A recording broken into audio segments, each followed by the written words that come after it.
While most businesses along the mighty Mississippi are back up and running after floods this past spring, one place along the Quincy riverfront still closed tonight, and they may continue to be closed for several more months. We're talking about Rocky Point Club.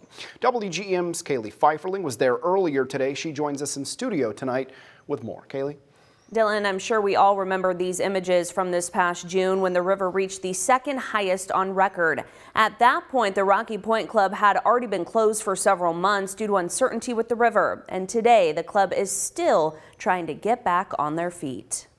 At Rocky Point Club, what used to be inside now sits outside, destroyed. This old cash register still covered in mud. Doors taken off the hinges, scratched and dirty. Even the old cooler sitting with glass shattered. And inside, there's pretty much nothing left. An empty shell of what it used to be. And of course the bar. That was the kitchen back there. We lost most everything we had in here also. Roy Riddle, president of Rocky Point Club, says at its worst, there was 7 feet of water in the building. We're about 4 bricks down on that. Water sat in the building for about 5 weeks, leading to extensive damage from the floor. The water being underneath it, now it's cracked open down the seams. To inside the walls. Myself and another fellow from the club spent time in the hospital because we tried to clean it up ourselves. The mold gave us pneumonia. That's when Riddle says he called in professionals to clean the place. They did the demolition for us, got rid of all the material like the insulation and that sort of thing it couldn't be salvaged, of course. But even with a clean slate, so to speak, they are still unable to open. We're well within safe levels now with the mold, but the quicker we get back in here and get our HVAC system going again and walls up, we'll be a lot better off, of course. Hopefully everybody will come back.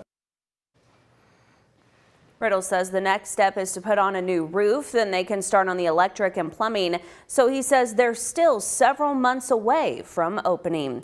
Kaylee Pfeifferling, WGEM News. Okay, Kaylee, thanks so much. We are also told by Riddle that the building is insured through FEMA. That is helping to pay for some of the renovation costs. The club also has money to help put things back together as well. But Riddle says to keep an eye out on the club's Facebook page because they will be looking for volunteers once they do start moving in. Well, new at 10, now that we are almost 6 months in, Quincy City officials reevaluating the latest changes to the garbage and recycling program. Since May 1st, officials say more people have decided to go with paying a monthly fee for those garbage totes. Sticker sales are down, that is, compared to what they were. City officials also say that more people than anticipated are using the opt-in recycle program, which is good, but the downside is there's not a market anymore for paper and cardboard. Now, if we could just get a market to come back where, we would make money on it, that would be great. But right now, it's just not that way.